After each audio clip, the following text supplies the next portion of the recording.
में आपको देखना है कि जब भी मार्केट अप ट्रेंड या डाउन ट्रेंड में मूव कर रहा हो, जैसे मान लीजिए यहां पर प्राइस अप ट्रेंड में जा रहा है और इस मोमेंटम के दौरान अगर कुछ इस तरह से कैंडल्स का साइज भी बढ़ता जा रहा है, तो इसका मतलब होता है कि इस समय मार्केट में बायर्स स्ट्रांग हैं, यानी कि प्राइस अभी और ऊपर जा सकता है। तो इसको ट्रेड करने के लिए आपको देखना होता है, अगर प्राइस किसी एक छोटी सी रेंज में थोड़ा सा पॉज करने के बाद इस रेंज को किसी स्ट्रॉन्ग बुलिश कैंडल से ब्रेकआउट कर दे, तो आप यहां से बाइंग साइड का ट्रेड प्लान कर सकते हैं। अगर प्राइस छोटी सी रेंज में कंसोलिडेट नहीं करता है, बल्कि कुछ इस तरह से एक रिट्रेस देता है, तो आपको वेट करना है। जब प्राइस इस रिट्रेस के हाई को ब्रेक करे, तो आप यहां से भी बाइंग साइड का ट्रेड प्लान कर सकते हैं।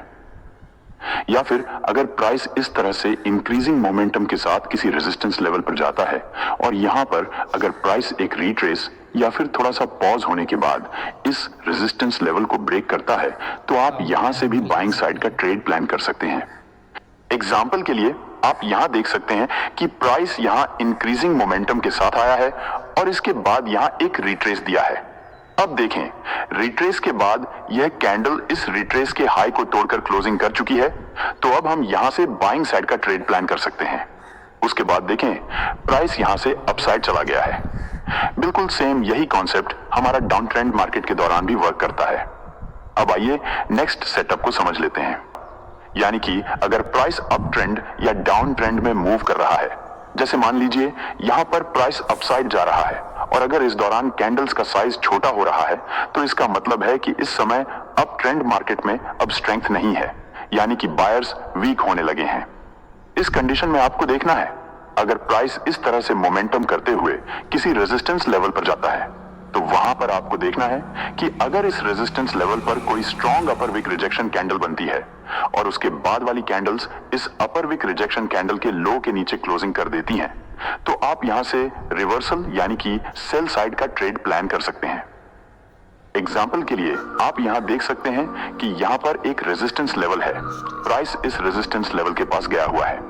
अब अगर आप यहां ध्यान देंगे तो आपको पता चलेगा कि जैसे जैसे प्राइस यहां से मूव करता हुआ अपसाइड गया है, वैसे वैसे कैंडल्स का साइज छोटा होता गया है, यानी कि बायर्स वीक होते गए हैं।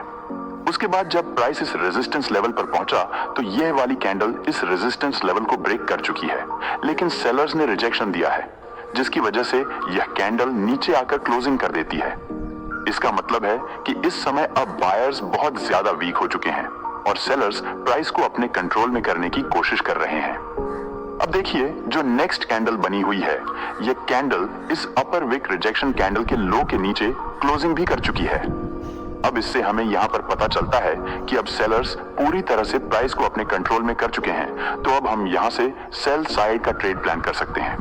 उसके बाद देखिए, प्राइस यहां से डाउन साइड चला जाता है